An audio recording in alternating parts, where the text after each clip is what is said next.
Muy buenas noches con todos los participantes. Sean ustedes bienvenidos. Hemos aperturado nuestra aula virtual. Mientras esperamos que el resto de participantes se siga conectando desde la sala de espera virtual, darles la más cordial bienvenida y agradecerles por su participación el día de hoy, donde la Sociedad Ecuatoriana de Glaucoma continúa presentando sus webinars correspondientes a la conmemoración de la Semana Mundial de Glaucoma. Tome en cuenta, por favor, que la calidad de la conexión siempre está relacionada con el Internet que cada uno de ustedes disponga para su conexión. Trate, por lo tanto, de conectarse a una red Wi-Fi estable. Así su señal será de mejor calidad. Sin embargo, si pierde conexión o pierde audio, por favor, presione el botón rojo que se encuentra en la parte superior de sus pantallas con la palabra reconectar. Inmediatamente después, retornará a la conferencia. Si usted está conectado desde una computadora, el chat del evento se encuentra hacia el lado derecho. Y si está conectado desde un celular, este se ubica en la parte baja. Allí podrá realizar sus consultas, comentarios o preguntas al speaker de esta noche. El día de hoy, con el auspicio de Divenpro, vamos a iniciar en breve con la conferencia Nuevos factores de riesgo en glaucoma.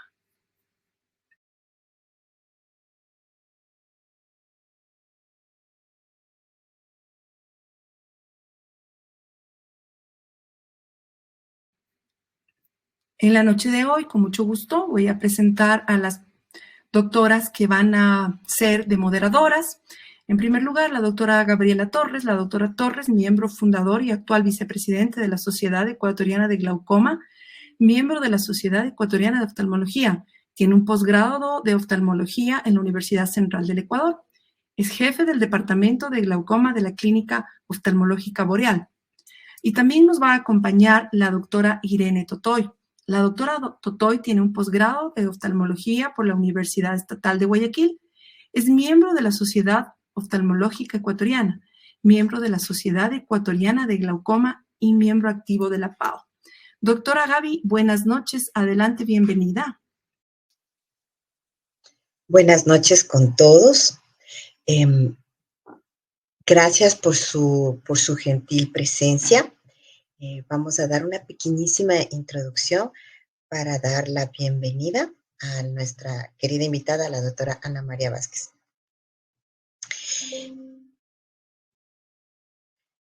Cuando tenemos un paciente al cual hemos dado un diagnóstico de glaucoma, el paciente nos avasalla con muchas preguntas.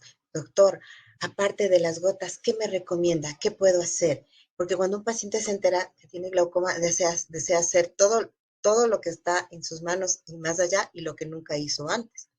Y entonces vienen muchas preguntas de nosotros hacia saber qué le puedo sugerir a mi paciente, cómo le puedo ayudar.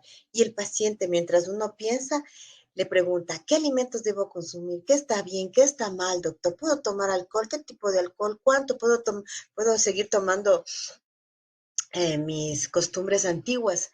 Doctor, ejercicio. ¿Puedo hacer ejercicio? Sí, pero ¿qué tipo de ejercicio? Doctor, ¿qué opina? ¿Me recomienda trotar, nadar? ¿Qué opina hacer yoga, meditación, tai chi? Y los pacientes nos hacen muchas preguntas que realmente nosotros no sabemos cómo responderlas. Doctor, ¿mi estado de ánimo influye?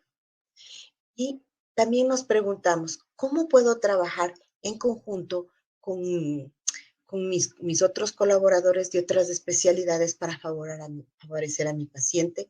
¿Qué cambios le sugiero en cuanto a su estilo de vida se refiere? ¿Cómo le hago entender a mi paciente que la suma de estos factores de riesgo sí es importante al final en el tratamiento de su glaucoma? Para aclarar todas estas dudas, tenemos a la doctora Ana María Vázquez, que nos va a ayudar con todas estas interrogantes. Bienvenida, mi doctora.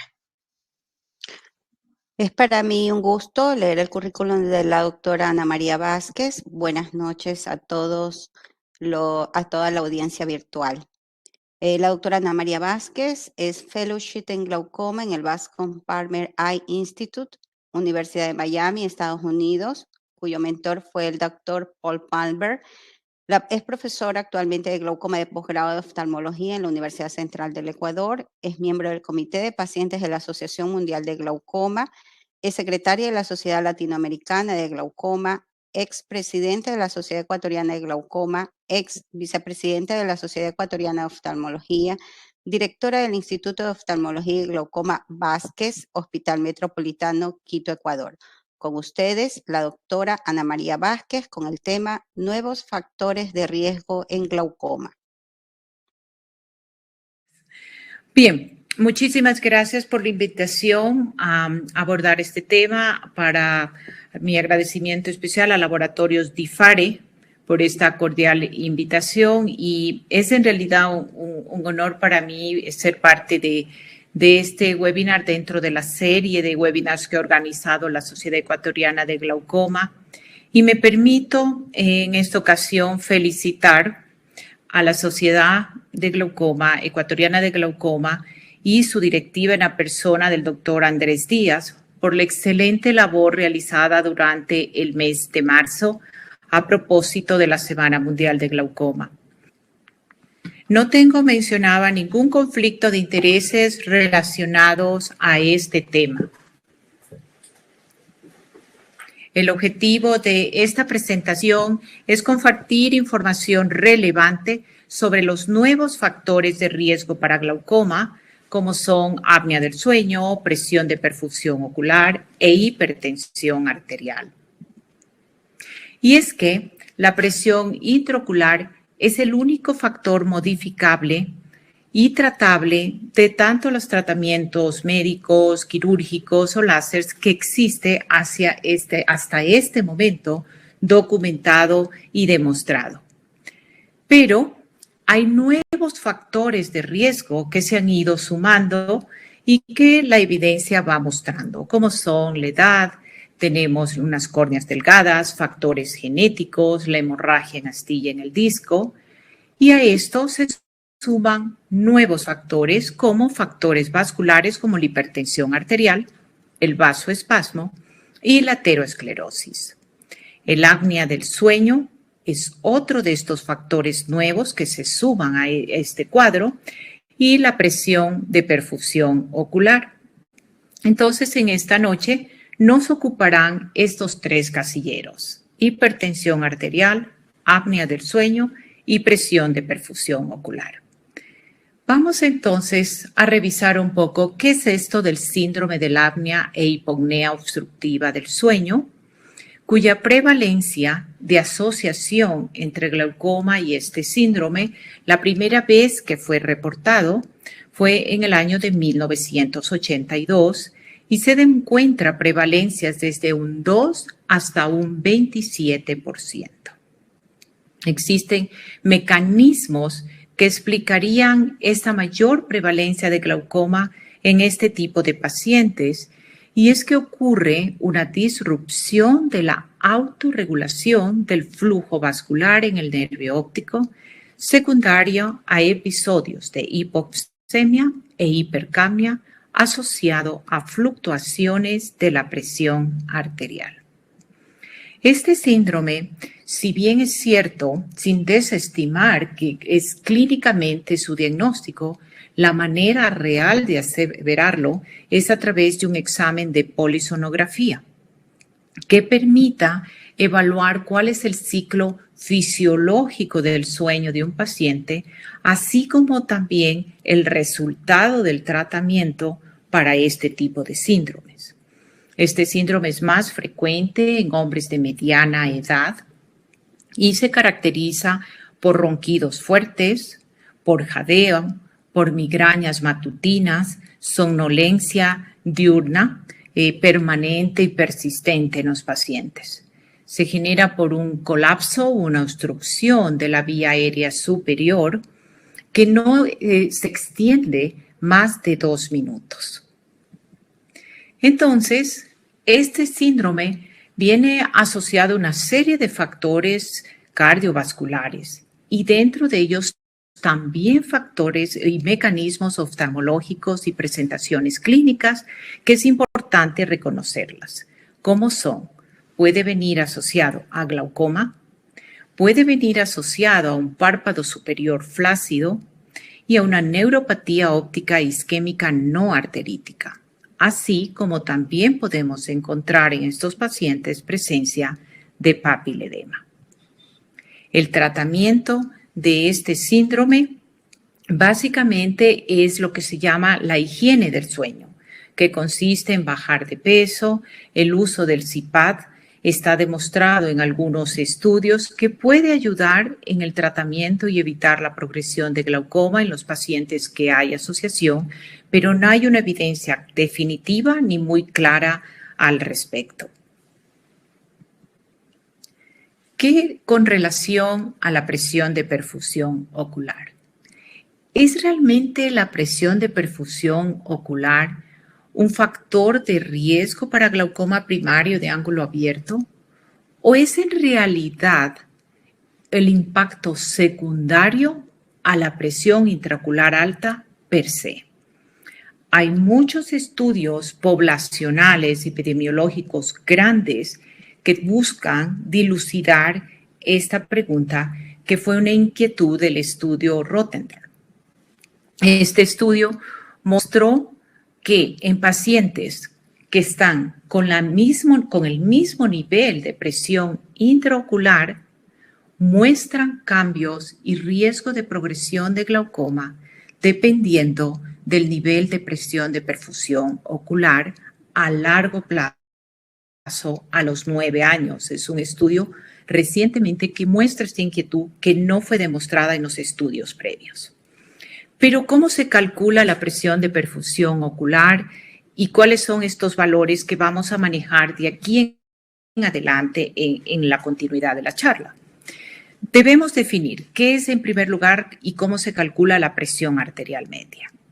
La presión arterial media sistémica es el resultado de la presión arterial diastólica más el tercio de la diferencia entre la presión arterial sistólica sustrayendo el valor de la presión arterial diastólica. El otro valor que debemos manejar es qué es la presión de perfusión ocular media, la presión de perfusión ocular sistémica y la presión de perfusión ocular diastólica. La presión media, presión de perfusión ocular media, se calcula extrayendo las 2/3 de la presión arterial media, del valor que está calculado en el paso previo que mencioné, menos el valor de presión intraocular. En cambio, la presión de perfusión ocular sistémica es simplemente la sustracción de presión intraocular de la presión arterial sistémica y la presión de perfusión ocular distólica es la resta a la presión arterial distólica de la presión intraocular. Suena un poco confuso y un poco enredado, pero en realidad al manejar estos valores de manera rutinaria va a ser ya mucho más simple en ejercerlo. Entonces, hay dos valores que son importantes que los recordemos y es presión de perfusión ocular diastólica y es la resta de la presión arterial diastólica, restamos el valor de la presión intraocular. Yo diría que ese es el valor que en este momento debemos recordar para el transcurso de la charla. ¿Y por qué? Porque estos estudios grandes, como el estudio Los Ángeles Latino, como el estudio del proyecto VER, como el estudio Barbados o el estudio Thessaloniki, pues simplemente muestran que el riesgo es más alto de padecer glaucoma primario de ángulo abierto con los niveles más bajos de presión de perfusión ocular diastólica. El otro estudio, el estudio de Barbados, muestra que se triplica la probabilidad de presentar glaucoma cuando tenemos presiones de perfusiones oculares medias, sistólicas y diastólicas bajas. Entonces, de ahí nace la importancia de saber diferenciar estos conceptos. ¿Y cómo es el mecanismo de daño? Cuando tenemos una presión de perfusión ocular baja, disminuye el flujo ocular, el flujo sanguíneo ocular, y esto es causante de un daño isquémico a las células ganglionares retinales. Eso es básicamente lo que ocasionaría estos valores muy bajos de presión de perfusión ocular. ¿Y qué con relación a la hipertensión arterial? ¿Es realmente un factor de riesgo independiente que podamos modificar y que permita evitar el desarrollo de glaucoma o la progresión del daño de esta enfermedad? Es lo que vamos a revisar a continuación, lo que nos dice hasta este momento la evidencia científica. Y es que existen mecanismos por los cuales la presión arterial puede contribuir a la patogénesis y progresión del glaucoma. Y este es sin duda muy probablemente multifactorial. ¿Y por qué? Si mantengo una presión arterial baja, lo que ocurre es que como un efecto compensatorio va a haber un fenómeno de vasoconstricción a nivel de órganos periféricos y tejidos. Si tenemos alteraciones vasculares, como por ejemplo ateroesclerosis y deterioro de la modulación del flujo sanguíneo, existe una disminución de aporte hacia el nervio óptico y también cerebral. Y si hay una afectación al sistema nervioso central, es este el sitio más susceptible para isquemia y para degeneración neuronal. Y el siguiente punto es la medicación antihipertensiva excesiva, que puede estar asociada al aumento del riesgo para el desarrollo y progresión de glaucoma. Hay múltiple evidencia que está mostrando que pacientes que están en un mayor número de medicación antihipertensiva tienen más riesgo y tienen una tasa más rápida de pérdida de capa de fibras nerviosas. Y vamos a revisar esos estudios en un momento más detenido sobre la respuesta de este tipo de mecanismo. Y aquí tenemos. Este estudio recientemente publicado el año anterior, en agosto, del Dr. Jamal y colaboradores, muestra la relación y trató de investigar en un grupo poblacional muy grande la relación entre presión arterial y progresión del glaucoma y medir el efecto que tiene esta a nivel de la capa de fibras nerviosas en pacientes con glaucoma. ¿Y cuál fue el resultado? Que para la presión arterial media, que es el recuadro que ustedes ven en rojo, tenemos que no hubo diferencia significativa ni para la presión arterial media, ni para la presión arterial sistémica, ni para la presión arterial diastólica media. Cuando comparamos por cada 10 milímetros de mercurio que esté más abajo, cuánto modificaba el grosor de la capa de fibras nerviosas a lo largo del tiempo. Y no hubo diferencias significativas. Pero cuando se analiza, en cambio, en modelos de capa de fibras nerviosas con relación a la presión de perfusión ocular, sea esta media, sistólica o diastólica, la diferencia es estadísticamente significativa. Y lo mismo ocurre cuando comparamos nivel de presión intraocular por cada milímetro de mercurio más alto, cuánto es la tasa de pérdida de capa de fibras nerviosas, también es estadísticamente significativa. Entonces, este es un cuadro de modelos donde simplemente analizan una variable con la pérdida de capa de fibras nerviosas. Y al analizar por una variable, resultaron muy importantes la presión intraocular y la presión de perfusión ocular, más no la presión arterial. Hay otras variables en este tipo de modalidad que mostraron una fuerte influencia y que son significativas en la pérdida de capa de fibras nerviosas, como fueron el nivel de daño al diagnóstico, el tiempo de evolución del glaucoma, el nivel de daño también y la edad avanzada. Entonces, esta es otra variable que se estudia. Y este estudio del doctor Sean mostró que no solamente es el uso de medicación antihipertensiva que esté asociado a un mayor adelgazamiento de la capa de fibras nerviosas y del complejo de células ganglionares maculares, sino que lo más importante y donde se mostró una significancia mayor fue cuanto mayor número de medicamentos antihipertensivos estén usando los pacientes.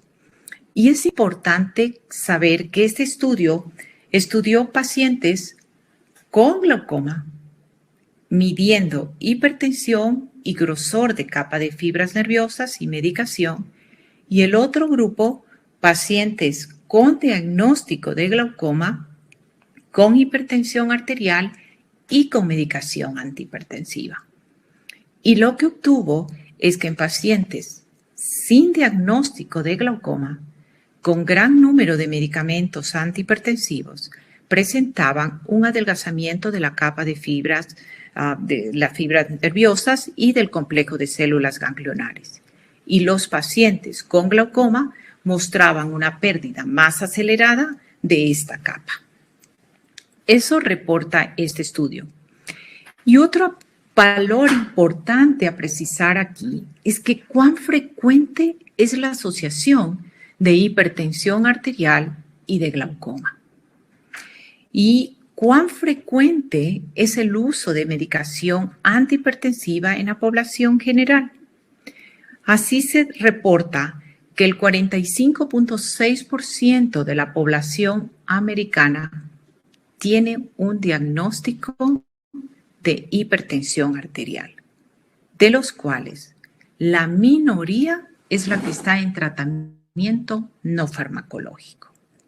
Y esto se reporta en esencia que una tercera parte de toda la población de los Estados Unidos usa más de un medicamento para la presión arterial sistémica. Entonces, estamos hablando de una asociación y una prevalencia muy grande de hipertensión arterial y de glaucoma, al ser dos comorbilidades que son mucho más frecuentes en edad adulta madura. Y si continuamos con el estudio del doctor Jamal, hace un momento revisamos lo que es la comparación por univariables. Ahora este es un modelo en que asocia varias variables y entonces los resultados empiezan a mostrarse de manera diferente. ¿Y cómo hace esta asociación? Al evaluar ya esta asociación, ya involucramos el valor de la presión intraocular media. Entonces ahí sí pudimos apreciar un efecto muy significativo a nivel de la presión arterial media y la presión arterial diastólica. Son muy significativas cuando tenemos presiones intraoculares altas y también presión arterial media baja, más de 10 milímetros de mercurio del nivel, y presión arterial diastólica más baja de 10 milímetros de mercurio del nivel considerado mínimo. ¿Cuál es ese nivel de presión arterial considerado mínimo para estos estudios? El que está reportado por la Sociedad Americana de Corazón, de Cardiología, que es de 140/90.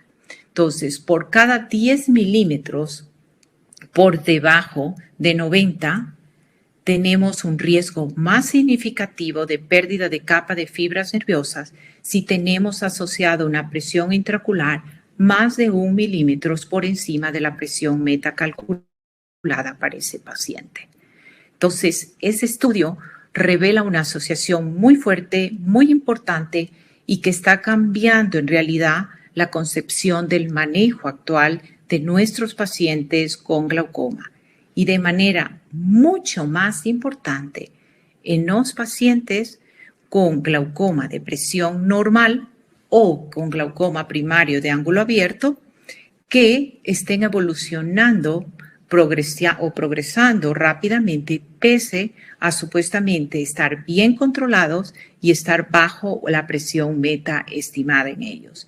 En este grupo de pacientes es mandatorio hacer este tipo de análisis y hacer esta evaluación evaluando este tipo de variables y buscar si entonces estos factores cardiovasculares sistémicos en realidad son un factor de riesgo independiente para progresión de glaucoma. Y aquí vamos a hacer un ejercicio. Este cuadro de colores, vamos un poquito a analizarlo. El eje de la X es en realidad, tenemos identificado como la presión arterial media. Y el eje de la Y, el eje vertical, es un valor de presión intraocular. Y entonces, ¿qué tenemos aquí? Los colores rojos, los colores cálidos, significa mayor daño. Y los colores fríos hacia abajo significa menor pérdida de capa de fibras nerviosas. Entonces, si nos colocamos, por ejemplo, en una presión arterial media a nivel de 60, con una presión solo ya de 16, si nos ubicamos en esa línea, podrán observar ustedes que tenemos un color ya naranja, cálido. Y si al mismo 60 la presión es de 26, tenemos un color rojo. Pero, ¿qué pasa si nos movemos en el eje de la X hacia la derecha? Y al contrario, tenemos 100 milímetros de mercurio de presión arterial media. A los mismos 26, ya no estamos con una pérdida de capa de fibras nerviosas en rojo. Estamos con una pérdida de capa de fibras nerviosas en naranja. Significa que bajó la rapidez de pérdida de capa de fibras nerviosas. Fíjense en ustedes, igual, si tenemos 100 y tengo 14, estoy en zona verde, zona normal. Si estoy en el mismo 16, en 60, tengo un riesgo mayor de pérdida de capa de fibras nerviosas. Entonces podemos evaluar aquí sí cuál es la verdadera relación entre presión intraocular, cada milímetro más, y presión arterial media, cada 10 milímetros más abajo, y con relación al daño estructural. Este es el gran aporte de este estudio para el manejo en la práctica diaria nuestra.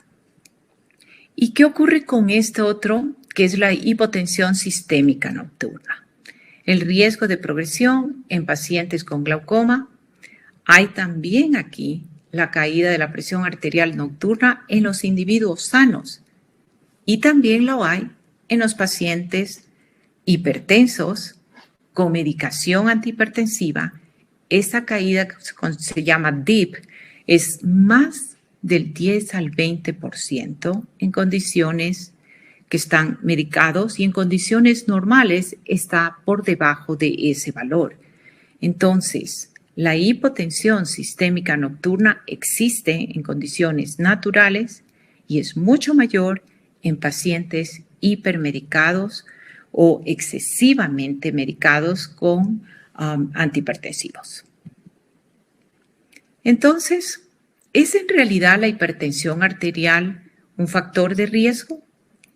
Aún no se ha determinado la evidencia objetiva de esta asociación entre el control de la presión arterial sistémica y la presencia o progresión de glaucoma y aún permanece controversial estudios que sí la asocian, estudios que no la asocian.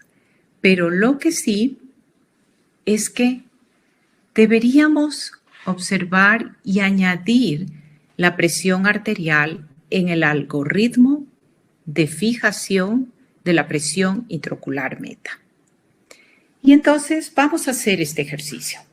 Si asumimos que la presión arterial es un factor de riesgo establecido para progresión, significa que a lo que normalmente manejamos, es decir, si tengo un daño glaucomatoso muy precoz, tengo una expectativa de vida corta y tengo una presión intraocular sin tratamiento que fue alta, no tengo factores de riesgo adicionales y tengo una tasa de progresión lenta, la presión intraocular está alta, entonces nuestra presión intraocular objetivo meta tiene que ser más alta. Entonces, eso nos facilita que no necesitemos exagerar también en nuestro tratamiento para el glaucoma. Pero en cambio, a la inversa, si tengo un daño glaucomatoso avanzado, tengo una esperanza de vida larga, tengo una presión intraocular sin tratamiento con la que se ocasionó el daño que era baja, sí tengo factores de riesgo y tengo una tasa de progresión muy rápida. Y aparte de eso, tengo un paciente polimedicado con tratamientos antihipertensivos que maneja una presión arterial baja, mi presión meta objetivo debe ser más baja porque este paciente está en mayor riesgo de progresión de daño. Y entonces, significa que ya no solo debo establecer una presión intraocular meta, sino que también debo fijar una presión arterial sistémica meta cuando la hipertensión arterial es tratada.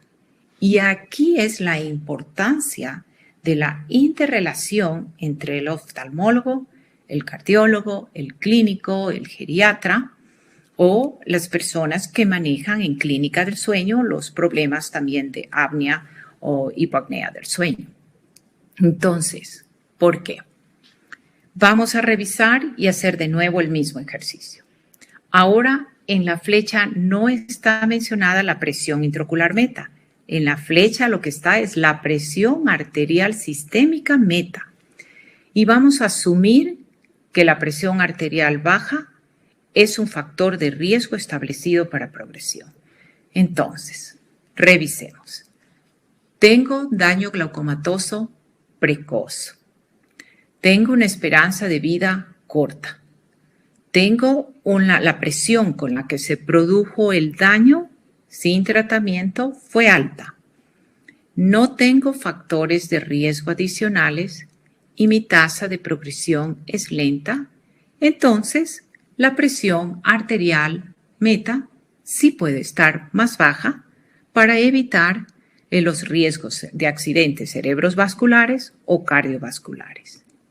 Pero por el contrario, si mi daño por glaucoma es avanzado, si la esperanza de vida de mi paciente es larga, si el nivel de daño con el que se ocasionó esa lesión al nervio, la presión fue muy baja, y si tengo factores de riesgo adicionales y está progresando muy rápido este paciente, pues como lo mencioné, tener la presión muy baja no es lo más aconsejable en estos pacientes. Por ende, la presión arterial sistémica meta debe ser más alta, no menos de 90. Entonces, en recomendaciones generales, debemos estar atentos a los valores de la presión arterial sistémica.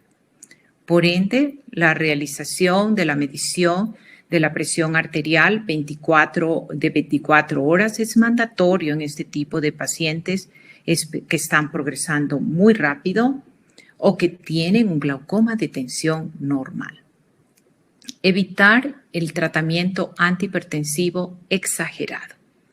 En este punto debo precisar, está establecido en los estudios cardiológicos grandes de que el riesgo de accidentes cerebrovasculares, infartos de miocardios y paros cardíacos está más relacionado a la presión arterial sistólica, más no a la presión arterial diastólica. En cambio, los estudios de progresión de glaucoma de asociación a esta y de mayor tasa de progresión de pérdida de capa de fibras nerviosas se asoció a la presión arterial diastólica. Al tener claro ese conocimiento, es un punto en que nosotros debemos aportar al cardiólogo en el caso que necesitemos que a nuestro paciente no lo mantengan con presiones arteriales diastólicas muy bajas, mencionar que la presión que nos interesa mantener en niveles de 90 o hacia arriba es la diastólica y que esa no tendría influencia para prevenir infartos, paros o accidentes cerebrovasculares. Por ende, ellos pueden manejar, es regular la presión arterial sistémica y no afectarnos la otra presión. Entonces, ese concepto es básico para el manejo del paciente. Evitar una presión arterial diastólica muy baja en pacientes con glaucoma avanzado o con progresión, pese a un aparente buen control de la presión intraocular. Evitar presión arterial diastólica baja en pacientes con glaucoma de tensión normal, como lo mencioné previamente. En pacientes con glaucoma de tensión normal, buscar signos de apnea o hipopnea del sueño. Dada esta asociación que se describe en algunos estudios, se considera muy prudente que todos los pacientes con este síndrome puedan ser evaluados para un descarte de glaucoma o viceversa, pacientes con glaucoma que están evolucionando muy rápido a pesar de estar bajo un muy buen control o glaucomas de tensión normal específicamente, se remitan para un estudio para un síndrome de apnea del sueño. Y en los pacientes con este síndrome es aconsejable una evaluación oftalmológica, que es lo que mencioné. Por ende, para todo este manejo de los nuevos factores de riesgo para glaucoma, la interrelación entre las especialidades médicas es fundamental. Entonces, en conclusión, en teoría y bajo la evidencia, la presión de perfusión ocular y la presión arterial pueden ser razonablemente utilizados como factores de riesgo potencialmente modificables para progresión de glaucoma. Basados en el actual estado del conocimiento, todavía esto es controversial, dado que hay un limitado entendimiento de la complejidad de la presión arterial y de su interacción con los otros factores de riesgo potenciales para glaucoma. Pero hay que considerar los niveles de presión arterial, especialmente la diastólica, en el manejo de los pacientes con glaucoma. No hay evidencia sobre el beneficio potencial en glaucoma de subir los niveles de la presión arterial, pero el manejo interdisciplinario permite evaluar el riesgo cardiovascular que es más afectado por el valor de la presión arterial sistémica. En la aplicación clínica, entonces, la presión de perfusión ocular y la presión arterial pueden ser razonablemente utilizados como factores de riesgo potencialmente modificables. Los médicos deberían considerar los niveles de presión arterial, especialmente la diastólica, en el manejo de los pacientes con glaucoma. Y la interrelación es fundamental en el manejo de este tipo de pacientes. Muchas gracias por su atención y estoy presta para atender las preguntas de nuestras moderadoras y de los participantes. Muchas gracias. Buenas noches. Anita María, lo que acabas de mostrarnos a través de tu charla, pues es muy importante cuando en el Ecuador actualmente enfermedades como la hipertensión arterial presentan un porcentaje de 46% en nuestra población en gente adulta por encima de los 50 años.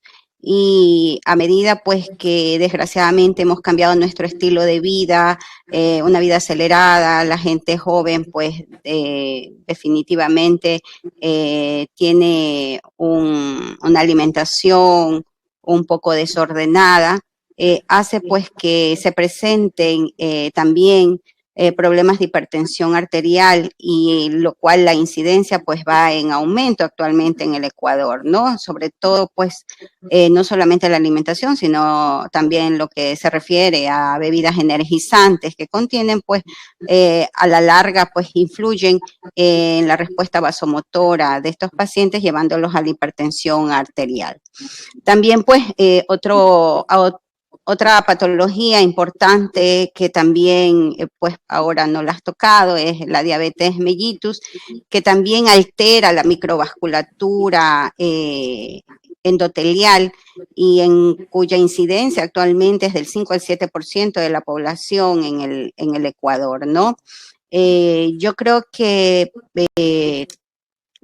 lo que tú nos has demostrado es que antes que de oftalmólogos somos médicos y que definitivamente la historia clínica es algo importante, algo que yo no obvio de preguntarle al paciente de qué enfermedades tiene, qué toma para cada enfermedad, porque también la medicación es importante en este tipo de pacientes, sobre todo en los hipertensos, porque también hay estudios que refieren que los bloqueadores de canales de calcio, no en este caso la anlodipino, para que podamos recordar un poco, pues también influyen alterando la perfusión ocular, sobre todo nocturna, ¿no?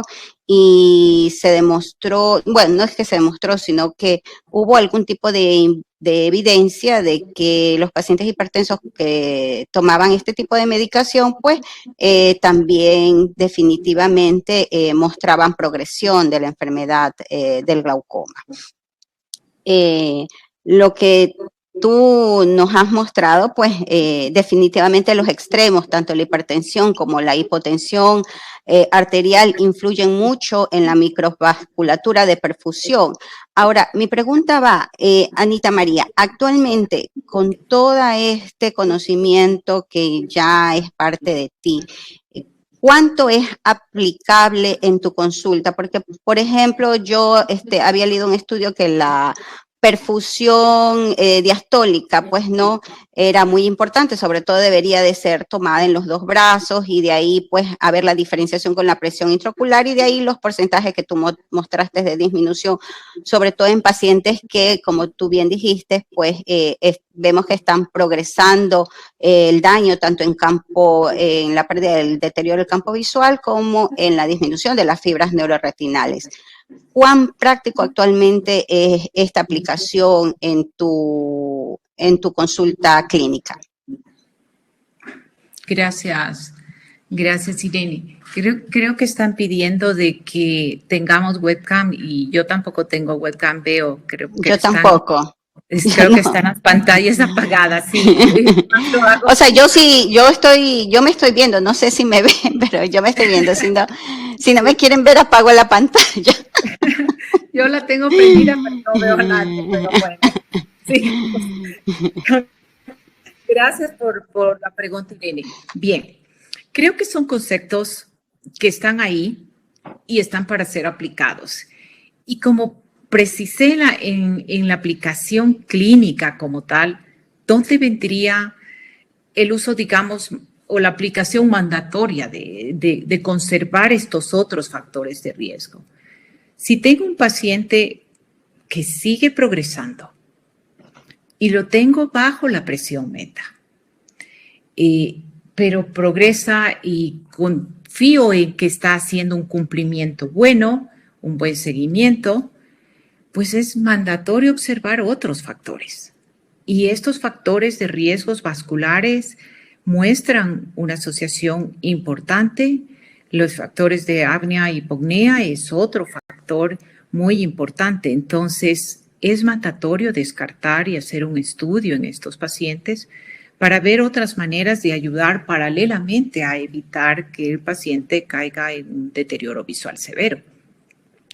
Pero aparte de este grupo, el grupo que es sumamente importante en la evaluación, igual que hacemos el campo visual, igual que hacemos la tomografía, igual que hacemos todos los test de provocación, es en aquel paciente que encontramos y diagnosticamos de un daño en el nervio óptico, un daño en el campo visual y no hay alteración de la presión intraocular, que es el famoso grupo de glaucoma normotensivo.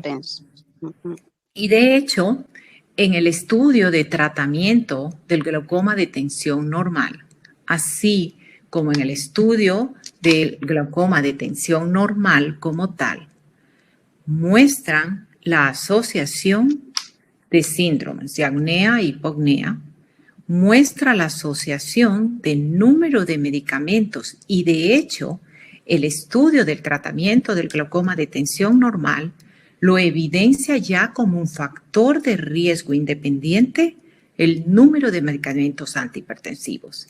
Entonces, en realidad, en mi práctica diaria, este grupo de pacientes que ya por descarte, porque el diagnóstico de glaucoma de tensión normal es de descarte, lo encasillo en ese grupo, pues es parte de la rutina tener su evaluación, ¿sí?, cardiológica, tener el monitoreo de 24 horas y hacer una investigación en cuanto al síndrome de apnea y hipopnea. Más bien lo que hago es preguntas relevantes a su familiar. Ronca mucho, siente que en la noche es como que se ahoga, está somnoliento todo el día. Y si clínicamente, en historia clínica, muestra algún signo que me lleve hacia eso, o pacientes con cuello muy cortos o con cuellos muy anchos, también es un caso de estos, o con pechos muy elevados, ¿no?, o sobrepeso, pues también es importante hacer un estudio de esto. Entonces yo creo que sí son cosas que son fáciles, que podemos manejar y que se empiezan a hacer parte, digamos, de nuestra rutina. Entonces, si tenemos un paciente que encuentro con una presión arterial diastólica en 60 y yo tengo un daño avanzado en el nervio, sí debo entonces comunicarme con el cardiólogo y solicitar una revisión de la terapia de este paciente. Yo diría que son en esos dos grupos donde la aplicación de estos conceptos cobra su importancia. Por ejemplo, en glaucoma pseudoexfoliativo, para mencionar solo otro tipo de glaucoma, ahí la evidencia de todos los estudios dice que no hay asociación. Entonces, ¿para qué hago el estudio de hipertensión arterial? ¿Para qué hago apnea o hipopnea? ¿Para qué le envío una clínica del sueño? Si toda la evidencia de todos los estudios muy grandes epidemiológicos con ese tipo de glaucoma no hay asociación. Entonces, es en estos específicamente dos grupos, como lo menciono, Irene. Gracias, Anita María. No sé si en el chat haya alguna pregunta sobre esta excelente conferencia que nos ha brindado un punto de vista nuevo. Definitivamente, el estilo de vida nuestro nos ha llevado a que sea multifactorial, ¿no?, el daño que ocurre y la progresión que se da en los pacientes con glaucoma. Lo que yo siempre me pregunto, si al endocrinólogo no le hacen caso, si al cardiólogo no le hacen caso de bajar de peso, de tomar su medicación, de cuidar su alimentación, de hacer ejercicios, yo digo, ¿nos harán caso a nosotros? Bueno, o es quedarse ciego o es que les dé un infarto, ¿no? Entonces, no sé, Gabriela, ¿tienes alguna inquietud? En el chat tenemos una pregunta para la doctora. ¿Y qué tipo de ejercicios recomienda para los pacientes con glaucoma de presión normal, horario de ángulo abierto e hipertensión? Bien. Hubo una conferencia el doctor Dada. Es alguien que maneja mucho este tema de estilo de vida en glaucoma. Y una de las cosas es, que él menciona es la práctica de yoga, pero sin posiciones de parada de cabeza. Esos y la medicación, musicoterapia, esto, pero en general, en cuanto a deportes específicamente, evitar deportes de impacto, evitar buceo y los deportes como aeróbicos o la caminata son los más recomendados en lo que hay los estudios publicados.